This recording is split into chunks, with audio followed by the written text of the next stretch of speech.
Behind the Lens in Cinema was created by Leds Productions. Find Behind the Lens in Cinema on Instagram and Facebook at Behind the Lens in Cinema.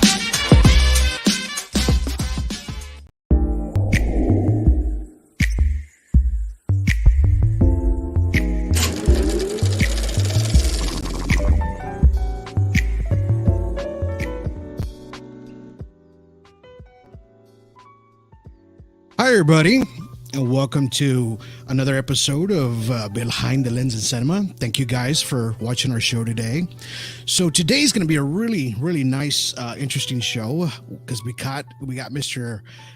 Chris White today, and we're going to talk about him producing a lot of films, and we're going to talk about his films, and we're going to the films that he helped produce, and we're going to show the actual films, some trailers to the film. But I just want to welcome everybody to today's podcast. So thank you guys for watching today, and thank you for being a part of this. Now, if you guys want to be a part of this show, you can always, contact me at Behind the Lens in Cinema right here at gmail.com. You want to guys be on the show, just want to tell your story. You want to talk about, your acting, your directing, your producing, anything that has to do with film. You want to bring it out to everybody so we can collaborate with each other. This is a nice place to do it at this platform. I really appreciate you guys for doing that. I do have some guests coming up after him as well. So if you guys want to catch me also, here is my Instagram at Don Leds and at Behind the Lens Cinema, and then at Leds Productions at Leds1967. So you can catch our platforms there. Now, after today's podcast, we are going to be on audio podcast as well. So we're going to be on Spotify, iHeartRadio, Spreaker. We're going to be on Amazon, Google, all over. You can even ask Alexa, and she'll even play Behind the Lens in Cinema. So today, we're going to talk with Mr. Chip White in just a second, but I am an independent filmmaker myself. I made this small documentary called The Middle. So I hope you guys check this out. You can find it on Amazon Prime. If you don't want to, if you don't want to see commercials, here's where you can find it. And it's on 9 platforms now. So you can watch our documentary there, and it's free on Tubi TV, but with commercials. So if you guys want to check it out, please check it out. See what you guys think. If you like UFOs, we filmed it up in Oregon. It was a great experience to do. I hope you guys check this out. So, this is a great platform to talk to folks that are in this business, and this is something that's very important to a lot of filmmakers and actors and people. So we're going to talk to a producer today. His name's Chip White, and we're going to go ahead and bring him on in now. Oh, there he is.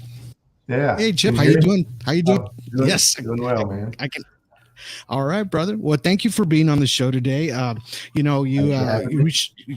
Yes, sir. You reached out to us. You talked about. I think you saw one of our podcasts on the San Antonio Film platform there, and you're an interesting person, and you sent me a lot of your films, just trailers of them. I checked them out, man, and I was really blown away by what I saw. Now, can you tell our audience here and our viewers here who is Chip White and what is it that you do?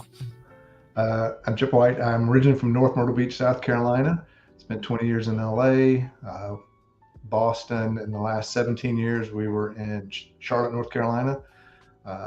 Mostly in LA. I was in the television end of the business, and when I got to Charlotte, I was doing promos for Speed Channel and met this young kid named Shay Sizemore who was making movies on an old flip camera. I don't know if you remember those. And he said, "Hey, I got this movie. It's a Civil War movie called The Last of the Yo-Yo Men, but it was raining, and I need you to VO this guy for me, overdub this guy's voice for me." So I did it's true, he does exist, and that kind of started this relationship with Shay and I, where he goes, "Hey, I'm going to do this movie where you play Death." I'm like, "Sure." And he goes, "I'm going to do this one about a trash man, and you're going to star in it." I'm like, "Okay." And then he said, "I want to do this one about a chess player." And I said, "Great, I want to produce." He goes, "And you're going to star in it." I'm like, "Even better." So we kind of started this relationship of doing short films. We did Emmett Till Trash Man, chess player, My Luchador, Crab Trap, Black Dispatch, and then I worked on a couple of his features that he was doing for INSP, and so we had this really great relationship going, and started working with a few other actors and directors around Charlotte, and that's kind of what got me back into the film, even though Nice. I was still doing TV and corporate video at the time. Right. And I hope to do more films. I mean, it's a passion. Yeah. doing It looks like, I mean, it looks like fun. It looks like fun too as well. So how many years do you have, like, from starts until now, that you have behind this? A lot. Trying to guess my age. Probably 30 or so. Wow. I mean, I went to LA in the early 80s and figured if I'm going to starve, I'll go back home. And then in 1986, I went back. And probably around 88, that's when I really kind of got into the television end of it. And worked on a couple movies out there, did some small stuff and acted under friends.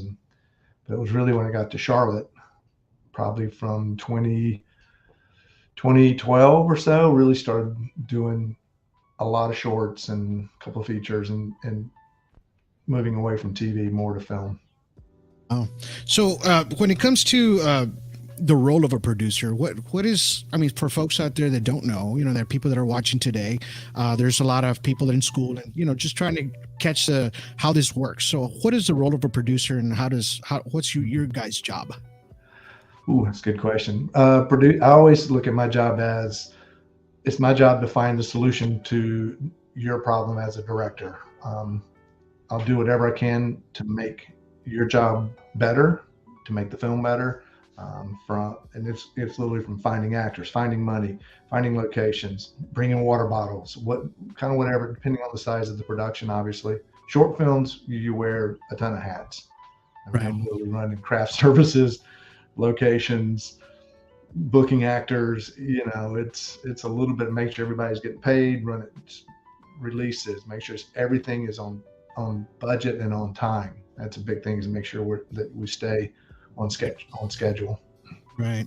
So what is the actual, like, time frame or for a small short film? Like, how short we're talking here? 15 minutes? And then what's a schedule like that like? So, you know, short can be anywhere from a minute to 30. For a film festival, anything over, most film festivals, 30 and above is a feature. 30 and under is a short. 15 and under is a magic number for a film festival. A lot of ours tend to go into the 20s just because we have a really good story that needs to be told. Right. So you want to try to kind of stay in there. Most of ours, except for a chess player, we shot that like a lot. It was like 45 minutes. We had to cut it back. We probably shot 5 weekends. Wow. Yeah. But the others we have shot in basically 4 days, 3-4 days. Wow. Not counting pre-production. Working with Shay and Cole and Gunnar and several other directors, we put a lot of pre-production in. You know, going to the locations several times. You know, and Shay actually pretty much shot a movie on his iPhone just to make sure he could get the shot. Same with Gunnar and everything. So it's the more pre-production you can do. Right. So that when you get on set, you know, you can move quickly, especially on Black Dispatch. We were shooting, it was the beginning of spring, it was end of March.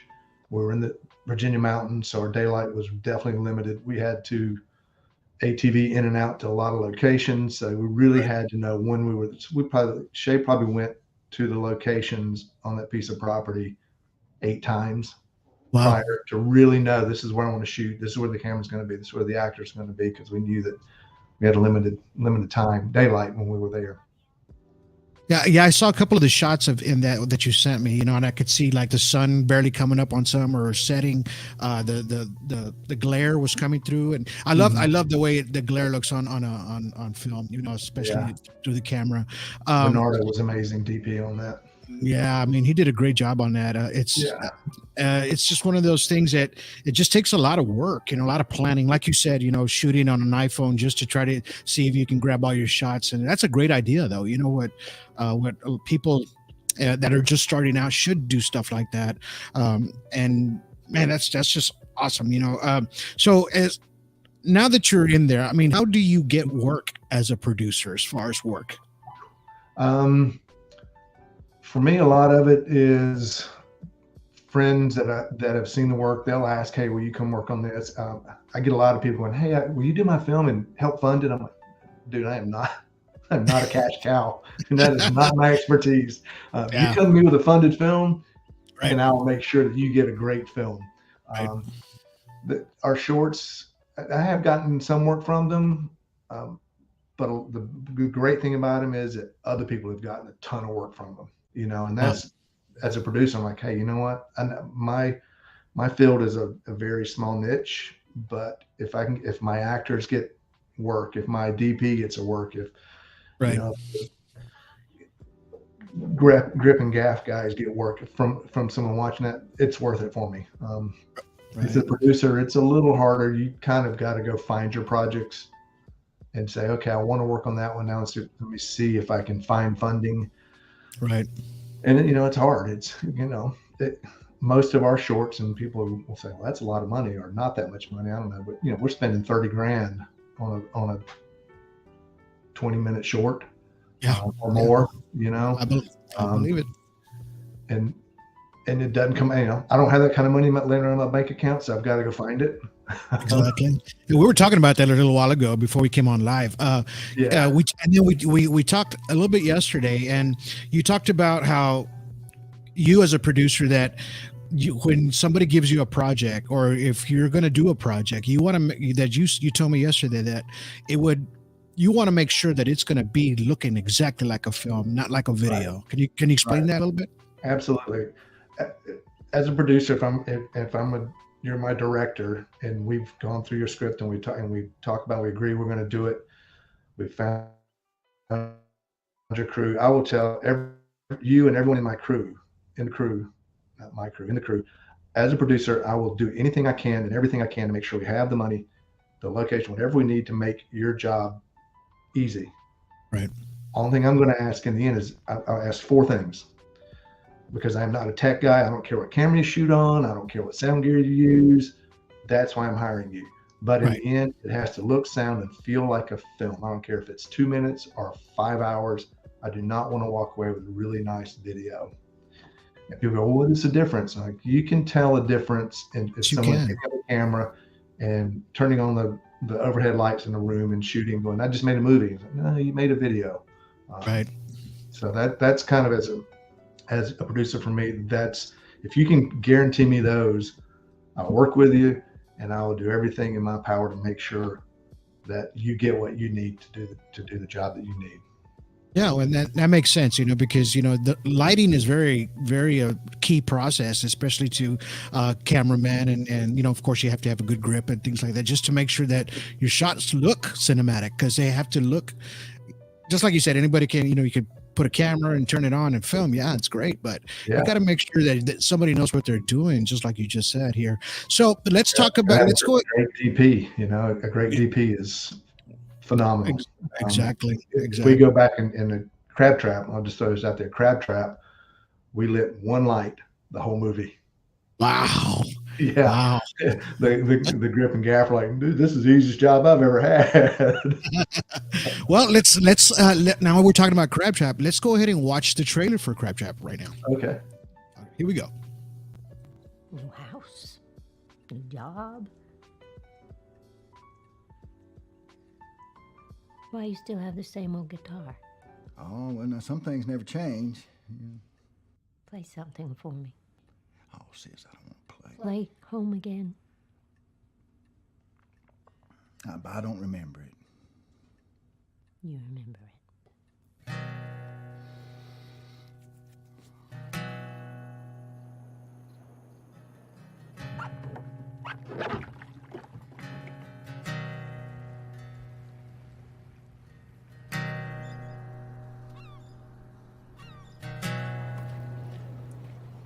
Give me an inch, Peru.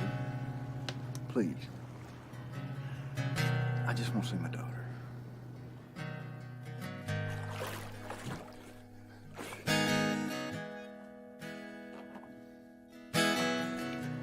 I wish I didn't love you.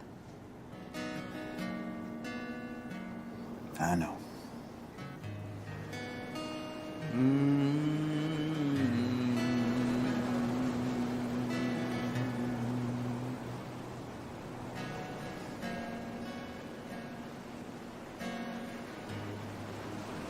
Home again.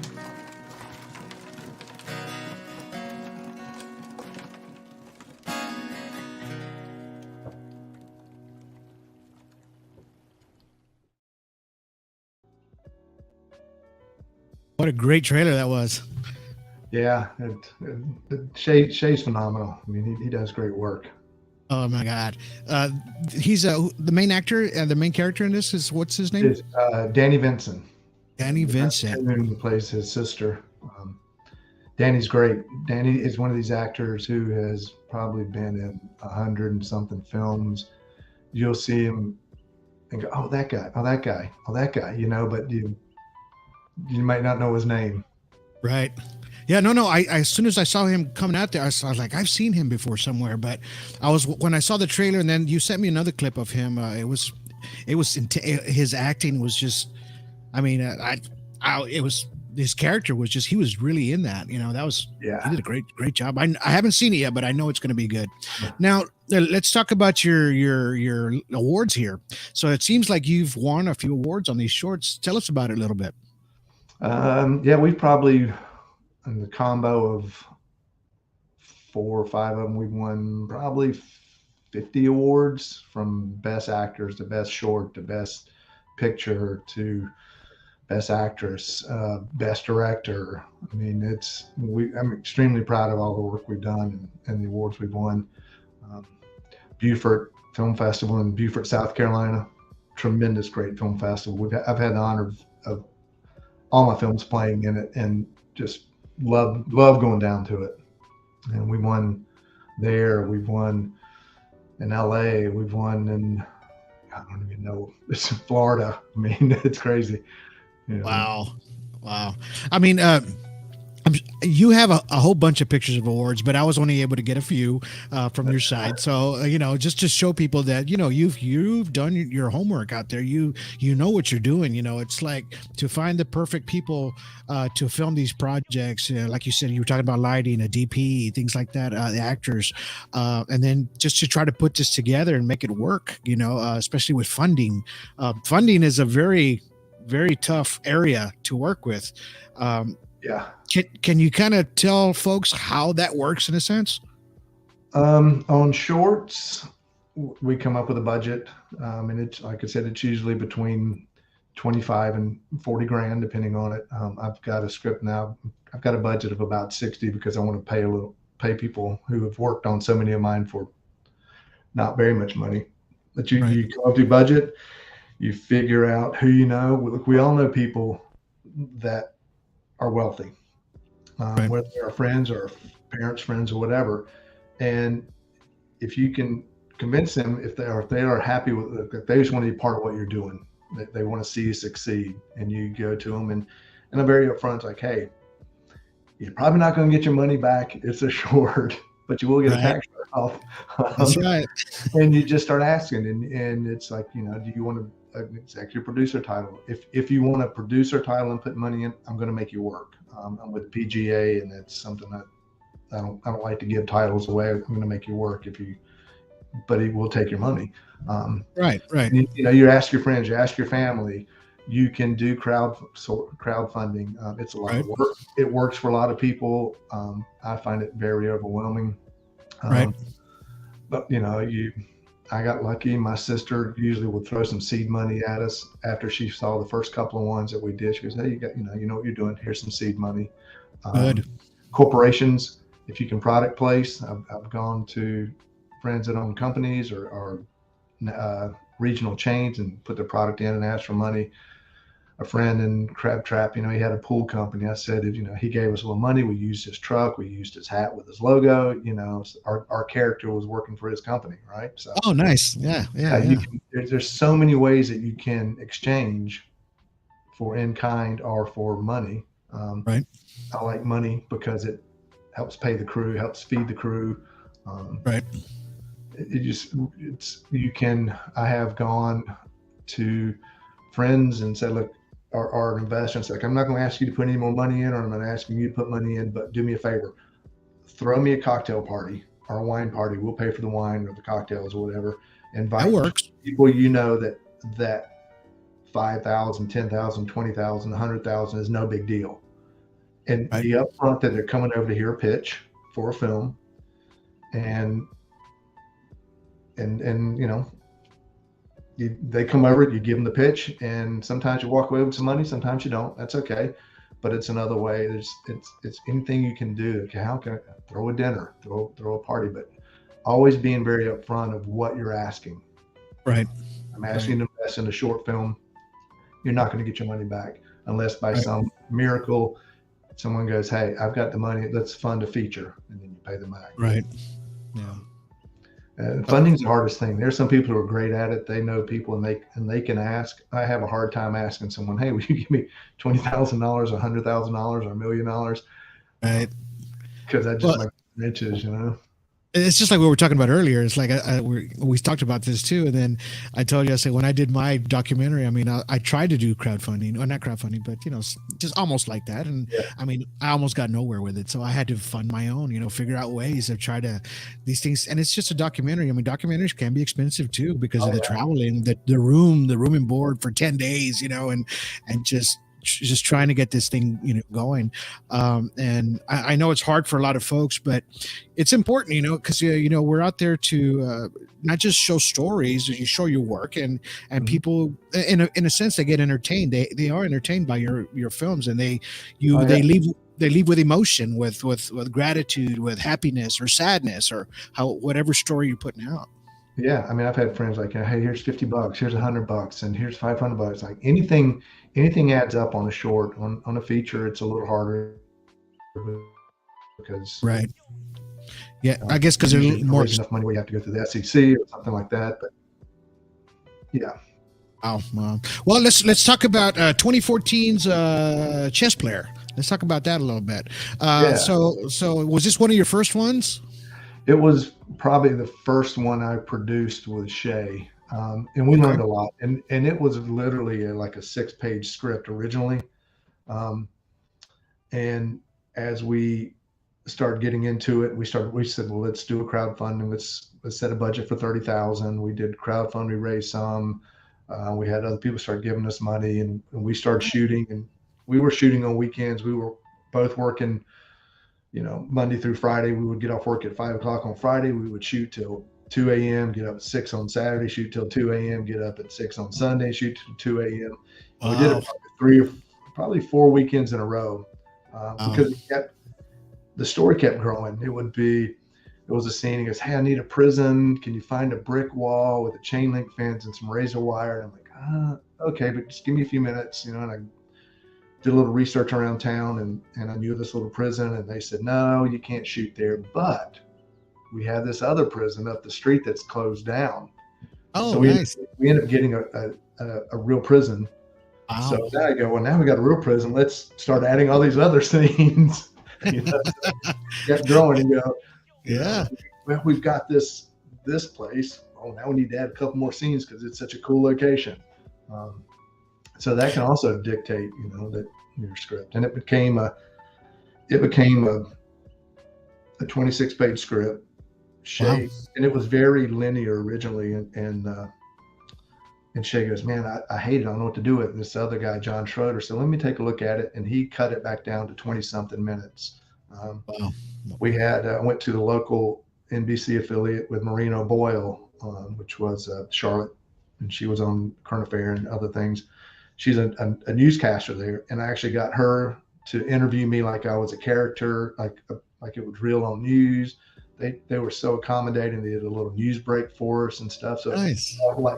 It felt like, oh my gosh, it's not a fake news story. This is real. So it's like, the more you get, because my thing is too, is you can always make something better. Right. Now, there's a point where you've got to stop and actually shoot it, but you can always go, oh, my friend's giving me his house and it's really nice. Yeah, but it calls for a mansion.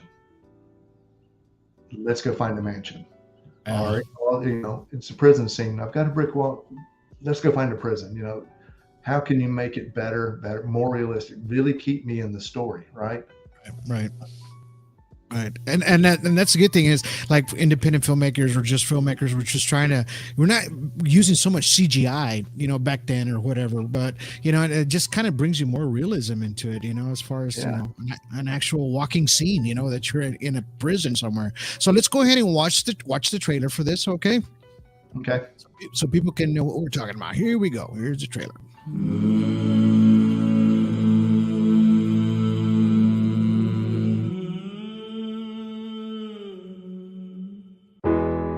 From this darkness, no horizon. I hear the same refrain. From this darkness, no horizon. I hear the same refrain.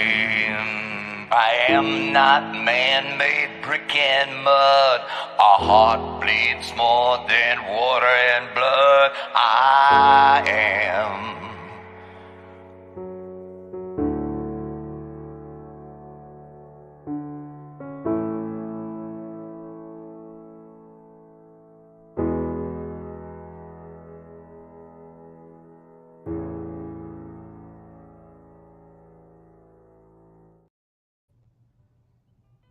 Wow.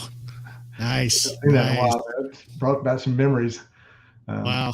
Yeah. Cool thing about a chess player is my father actually plays my father in it. And there's a little scene with my son. So we're not all to get on the screen at the same time, but I actually have 3 generations in that one film. And my dad just passed away a year ago, April 1st. So it's kind of cool to know that he's in there. Yeah. Wow, beautiful.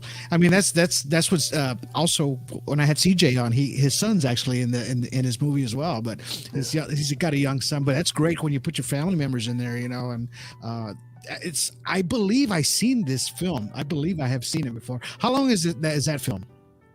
It's about 25 minutes with credits. Actually, probably 23 with the film festival credits. The original credits like 8 minutes long. We had to cut it down because we crowdfunded it. So you had to thank everybody.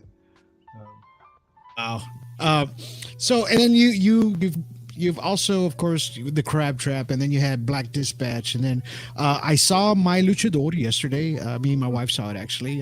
We put it on. I wanted to check it out because that's one of your favorite stories that you really enjoyed. Tell us a little bit about My Luchador. My Luchador was the second one we did with Shay, and he said, "I got this story about an aging luchador, and it's a love story." And I was like, "I'm in," and we got some seed money from my sister, and then started getting some other seed money from other people. We had a guy come in at the end and give us some money to kind of finish up. It's this great little love story. Again, it was like we kept finding these great locations to shoot, so it kind of expanded a little bit. And a funny thing was we had booked this actress, and I kept forgetting to tell her when we were going to shoot. And then 2 weeks before we were going to roll, I said, "Oh, by the way, we're shooting in 2 weeks." She goes, "I'm on a cruise that whole week." Oh, wow. So we had to recast. We had to recast at the last minute, and ended up finding Rachel, and she did this phenomenal job. And there's a scene in this movie that it literally brings me to tears every time I watch this movie. I think I know what scene you're talking about. Yeah, because I was touched by that one moment. I think what you're talking about. I was touched as well. I was like, wow, that's nice. I like that. So let's watch a little bit of that My Luchador. Okay. It's about a 2-minute little shot of it, so people can know what we're talking about here. Hopefully, people that are watching on YouTube can watch this, and also on Facebook Live. Here we go.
Nice, nice. Yeah, Yeah. Leela was really our costume and set design. She was really had a color palette for it. It was yellows and greens. Yellows was Daisy's color, green was his. So it's kind of throughout the movie, and then blue was for another luchador. And of course, he had red for his opponent and stuff. So it was like one of the first ones we really thought about a color palette all the way through on that one. Right, and I saw that it's just the way the colorization looked a little different on some scenes, but I mean it was great because everything matched perfectly on that. Now on that story, who was the writer on that? Shay Okay. He wrote Chess Player, My Luchador, Crab Trap, and Black Dispatch. Wages of Sin, which was the other photo, the black and white one. That's Gunnar Willis. That's another. I love that little film too. It's a cool little black and white film. So let's talk a little bit about the producing and the vision. Like, well, when they give you a story, y'all read it, y'all kind of go through it, and then the production part of it, and you're putting it all together, getting your DPs. So do you kind of look at the visionary aspect of it first, how this might look like, or how do y'all get together on this?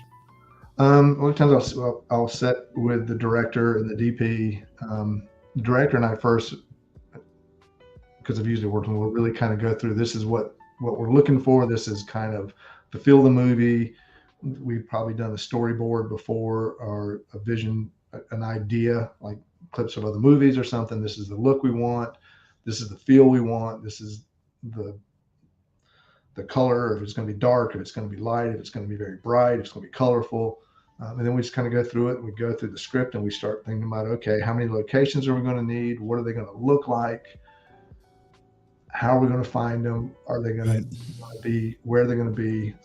Again, a lot of times people will easily think, our friend's got a house, we can use it, let's go use it. Well, you can't, you bring 30, 40 people into someone's house, they can't all use the bathroom. Right, sure. They all can't park in the driveway. Is there enough power there? So you got to really think about all these things on when you're looking at locations. Can you get a porta potty in there if it's out in the woods? Can you get a generator? Can you get people in and out quickly? Is there parking? Are you going to have to get a permit because you've taken over the whole street? You got to go knock on neighbors' doors and say, hey, look, we're shooting a film at Jim's house next door in 3 days, and there's going to be a lot of cars. I just want to give you a heads up. I'll make sure they don't park on your yard and all this stuff. Some neighbors are like, you know what, use our driveway. We're so excited.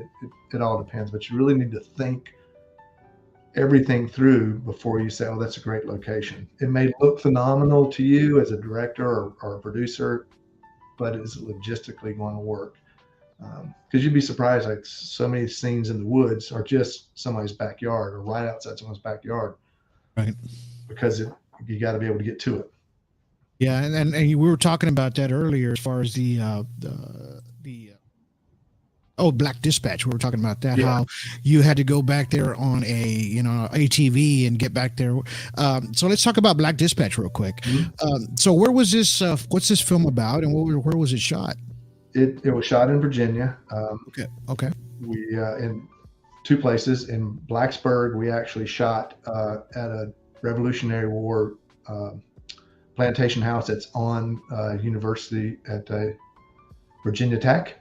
They have it, and it's like so they were super nice. They gave us this plantation house with a slave cabin. They gave us props and clothing from the period that were authentic. And then we went up into the mountains. There's a place called Kairos Resort that Shay's father is part of, and went back and we had trailers and camping tents and stuff. Most of us stayed up there. They had these yurts at the top of the mountain, so we put most of the crew there. But we had to go in and out through ATV. Most of us were down in valleys, or they were on this side of it's like 1,500 acres. So we had to go figure out where on that 1,500 acres we were going. Again, it was all prepped before because we knew exactly where we were going. Right. So we all, bringing lunches in, getting everybody out in time for dinner, getting everybody off the mountain safely before it got dark, getting them in. And it was cold. A northeaster blew through and snowed, and it was. Wow, I believe it. Yeah. So let's watch a couple of scenes. So we have about maybe 3 scenes from this movie.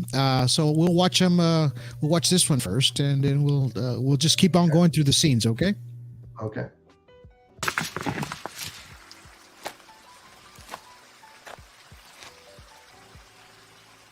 How exactly do you know that this is the right spot? I sent word for him to hide here.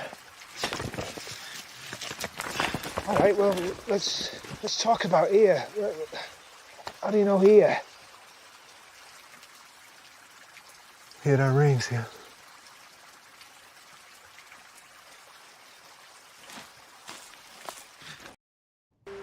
Is that what she stole from me?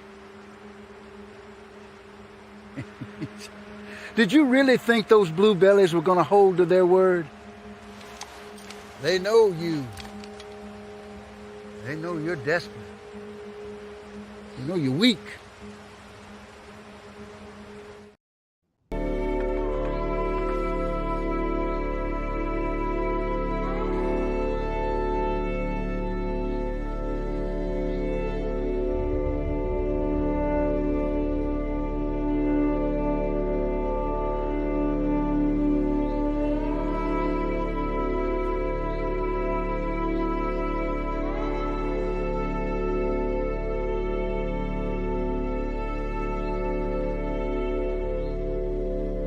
It's time.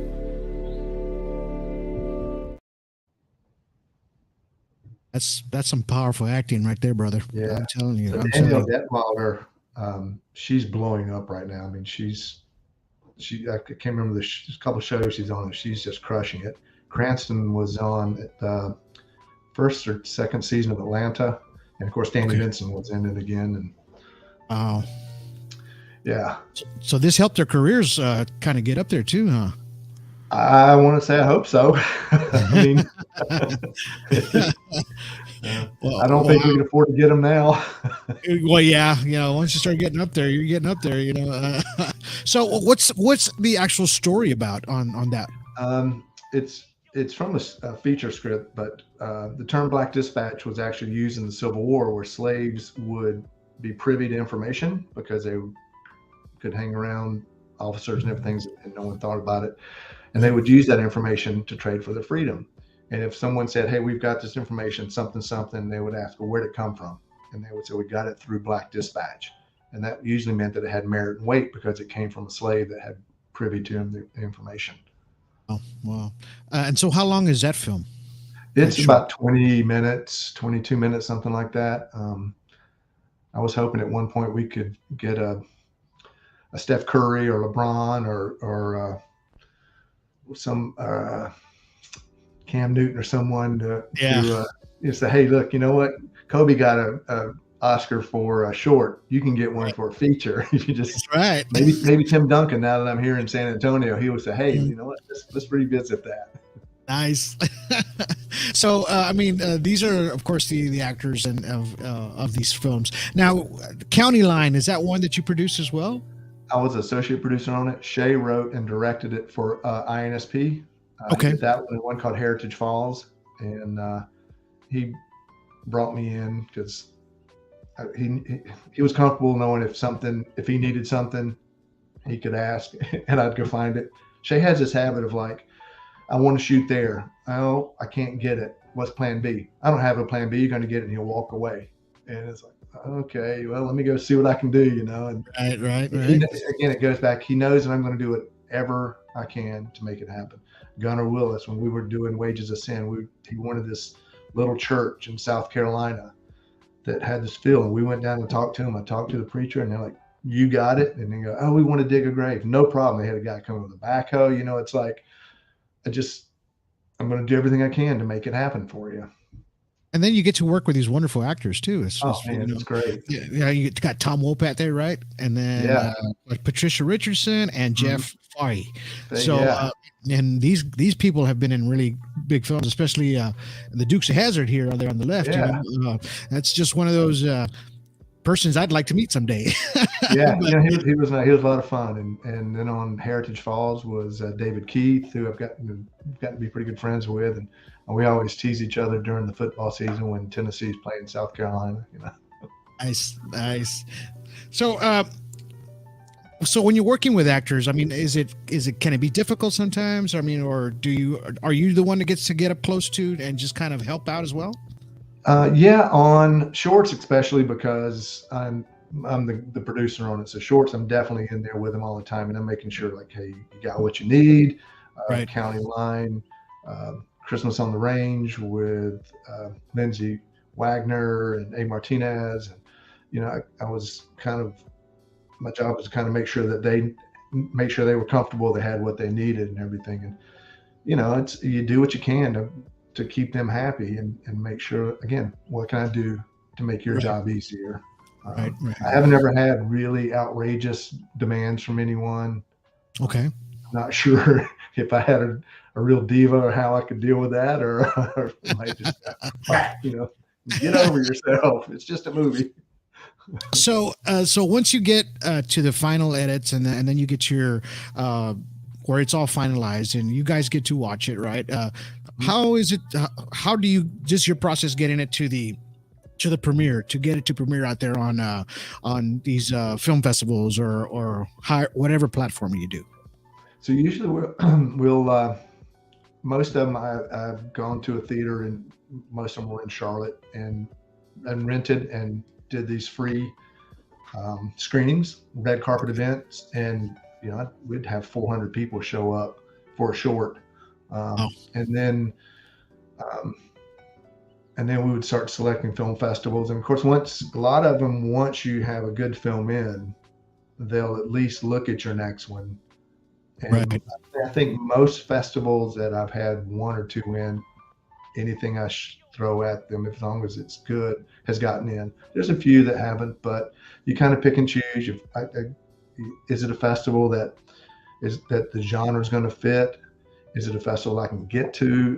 Because you Right. want to go to as many as you can. It's problem with the film freeways, as great as it is. You sit there at night and you go click, click, click, click, click, click, click, and you go, oh my God, I've entered 15 film festivals and spent $600, and I don't know which ones I can even go to if I get in. Wow. Yeah. So you got to be really selective and think about, is it a genre that I can get in? Have I bid in? Do I have a connection? We did Right. one in Lafayette for a chess player because one of our actors, Brian Guidros, who was also our special effects guy, he made the mask in My Luchador. He was in Crab Trap and he was in Black Dispatch and does special effects. He was from Lafayette. And so I reached out and said, hey, one of our actors, that's his hometown. And they were excited. They put him on a panel. And so you kind of try to think of what connection you have. Do you have an actor from that area? Do you have a crew member from that area? Was it shot in that area? Does it mention that area? And you can go for the big ones. You can go for Sundance. You can go for Tribeca. You never know. I mean, I haven't gotten in some festivals, and I've seen some films that have, and I'm like, wait, what a minute, that got in and we didn't. Yeah. But you never know. It's like you never know what a judge is thinking.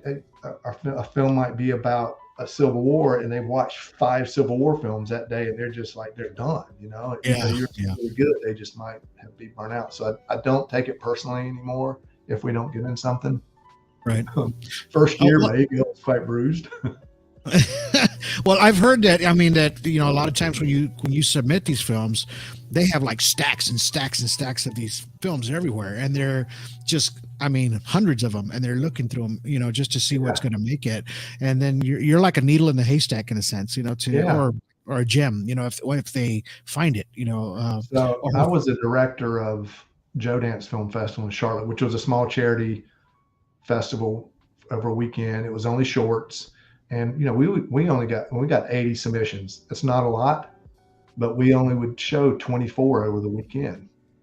So, but I had judges that watched every film and multiple judges watching every film.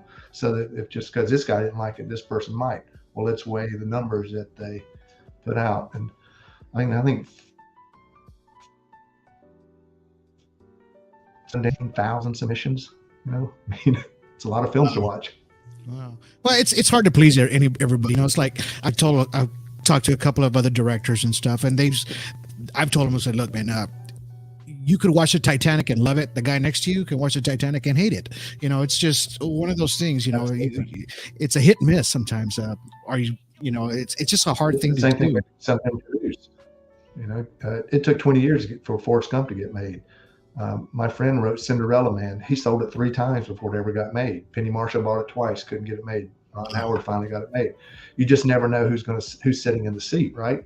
You get greenlit, and the guy that thinks it's the greatest thing in the world is going to give you $10 million. He gets fired next week, and the new guy comes in and goes, "Can it? I hate it." It's all opinion. We're in an opinion-based business, so you can't really take it personally. Exactly. So let's talk, since we're getting close to the end here, let's talk about the latest film I believe that you did in, 2020.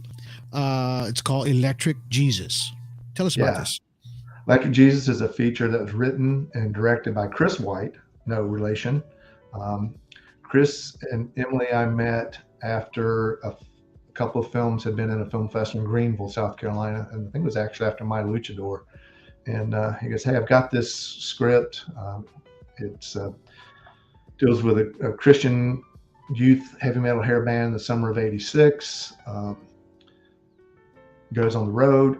I read the script, and even though '86 was, 70s were kind of my era for being a born again, going to save the world one day, I could relate to the story of, as a youth, you're in church and all of a sudden one day you're struck by the Holy Spirit, and then all of a sudden you start turning 16, 17, and God, she's really cute and smells good. I'll be right back, God. Yeah. 20 years, 30 years later, hey, God, are you still there? So I could relate to it in that aspect, even though it wasn't my time frame. And we agreed to work with them, and we started knocking on doors trying to get funding. It took us about 3 years, almost 3.5 years or more to get to get funded.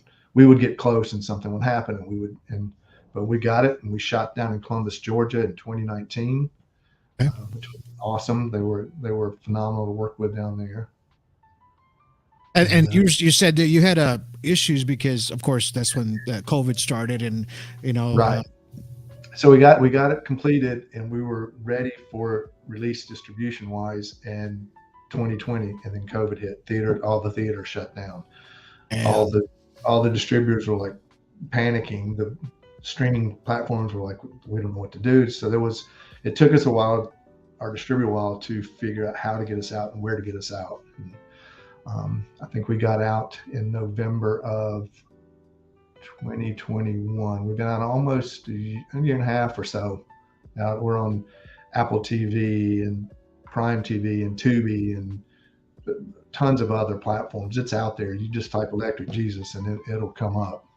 It started with Gardner from The Office as the band manager, and Judd Nelson plays the preacher whose daughter runs away with the band. It's a little nod to the 80s, and some great music in it. And it's just a fun film. If you're a heavy Christian, it's not going to offend you. If you're an atheist, it's not going to offend you. It's really a coming of age rock and roll movie that just deals with kids who were into Christian music. Nice. Well, let's go ahead and watch the trailer for it. Here we go. It's been an amazing talent show tonight. Check.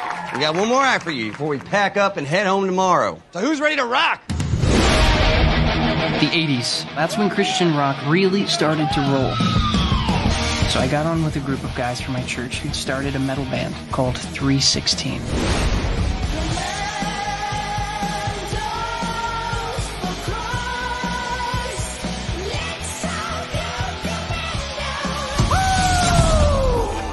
I loved it. After a couple of shows, our minister connected us to an old friend of his who managed Christian bands. I am here to steal you for the summer. 316 on tour, the rock and roll road show. Praise the Lord and pass the ammunition. And so began the summer of 1986. Are y'all famous? I don't think so. Not yet, anyway. There have been some issues on tour with you guys. God almighty. Have you run away before? Hey, Skip. She can sing. Darling, please don't toss us away. All right, let's go to Mobile. Most hard rock music does not glorify God. I'm tired of these churches. They think all rock is evil. I don't want to hear our music. We should play somewhere where they do. 316s? Yeah, I am pretty sure that's us. But there are 4 of us. 316 is in consideration for the Motley Crue and Stryper Heaven and Hell Tour! Something special is happening with this band. The best thing that's ever happened to me. It's 3 o'clock in the morning. Turn the music down! Come here! Come here! On the radio, songs with lyrics like disfurtive scratch, dropping that crotch, looking for a slick lick, I ain't asking for much.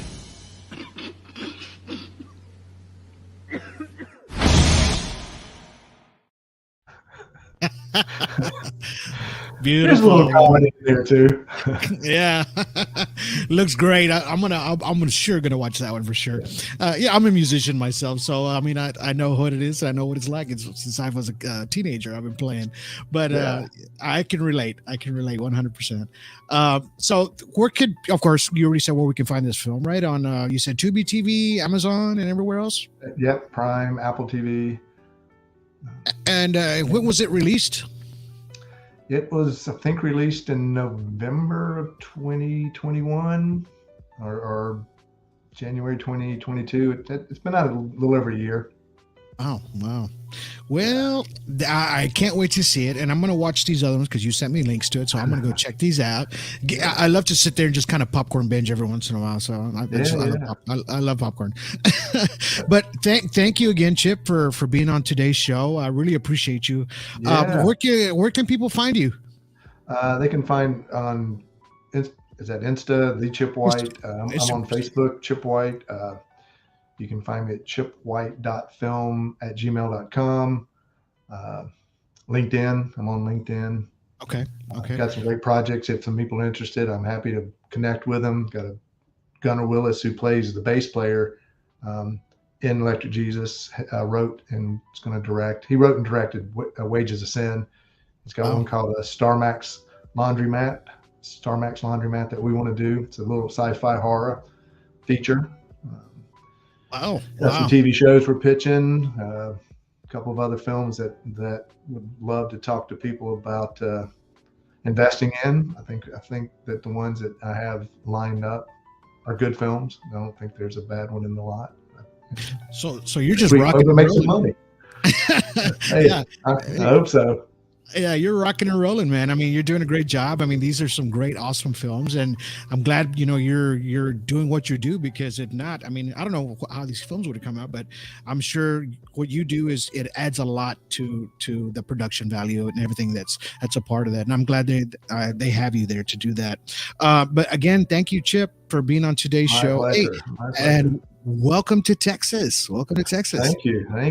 I'm excited to be here. Anytime you need me, just holler. I'm happy to step back up. Right on. Nice. Well, again, thank you for being on today's show. And of course, you have a famous person in your family.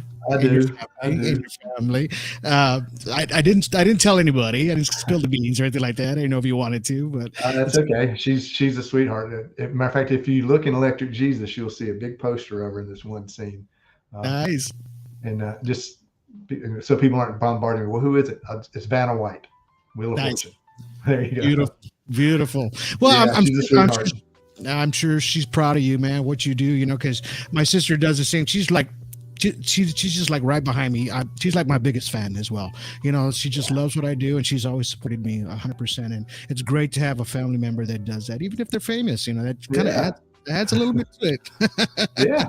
Hey, one day I'll write something and go, this is written for you. Now you need to act in it. Right on. All right, brother. Well, thank you for being on the show today, and I really appreciate you. And I want to see more from you. And I want to see some thank you, Donald. I appreciate it. Yes, sir. Thank you. And we'll get more people pointing your way. Sure, my pleasure.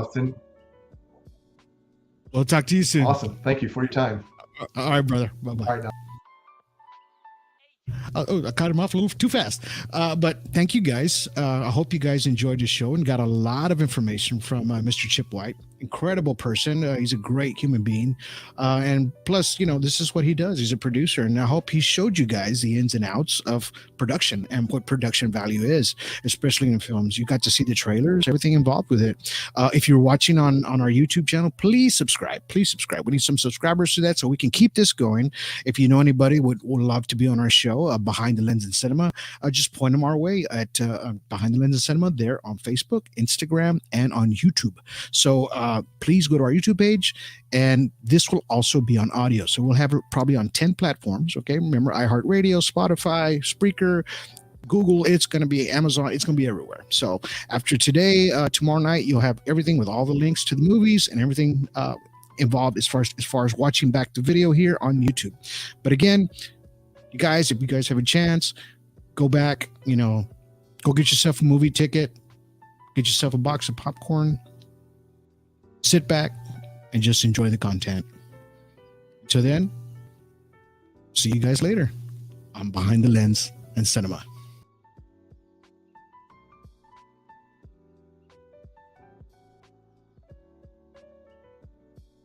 One, two, three. Behind the Lens in Cinema was created by Leds Productions. Find Behind the Lens in Cinema on Instagram and Facebook at Behind the Lens and Cinema.